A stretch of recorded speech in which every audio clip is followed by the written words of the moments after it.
Viewers দেখেন আমাদের মোগরাপাড়া গরুহাটের কাজ চলতেছে।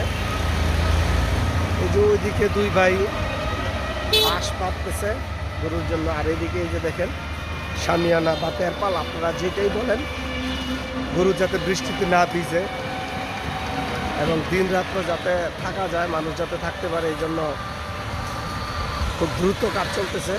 ওই দিন আপনাদের সাথে শেয়ার করেছিলাম, বলেছিলাম পর্যায়ক্রমে আপনাদের সাথে থাকবো। ওই দিন আমি শুধু খালি প্যান্ডেলটা বানাইতেছে ওইটা দেখাইছিলাম। আজকে দেখেন সামিয়ানা বা প্যান্ডেলের কাজ চলতেছে, পুরোপুরি ছাদের কাজ চলতেছে। এই যে এদিকেও দুইজন কাজ করতেছে, এদিকেও দুইজন কাজ করতেছে। তোমার নাম কি? এই যে আরেকজন কাজ করতেছে। দেখেন আমাদের গরুর হাটের কাজ খুব দ্রুত এগিয়ে চলছে, হয়তো দু এক দিনের মধ্যে গরু চলে আসবে।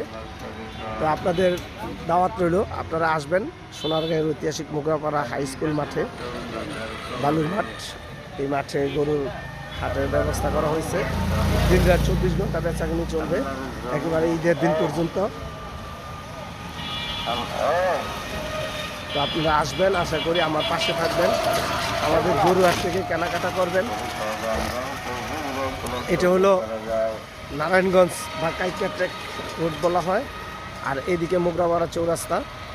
এই যে এটা আমাদের ইউনিয়ন পরিষদ, ঠিক ইউনিয়ন পরিষদের সামনে। আর এই যে এটা হলো মোগরাপাড়া হাই স্কুল, সাথে যে প্রাইমারি স্কুল, এর সাথে এটাকে ধরা হয় মোগরাপাড়া হাই স্কুল মাটি ধরা হয়। তো আপনারা আসবেন, গরু কেনাকাটা করবেন, আমার পাশে থাকবেন, আমার চ্যানেলটাকে সাবস্ক্রাইব করবেন। দেখেন অনেক বড় প্যান্ডেল করা হয়েছে, অনেক বড় হাট, প্রচুর গরু আসে আমাদের এখানে, ছোট থেকে বড় মাঝারি সর্বপ্রকার গরু পাওয়া যায়। আসবেন, কেনাকাটা করবেন, পাশে থাকবেন, সাবস্ক্রাইব করবেন। আল্লাহ হাফেজ।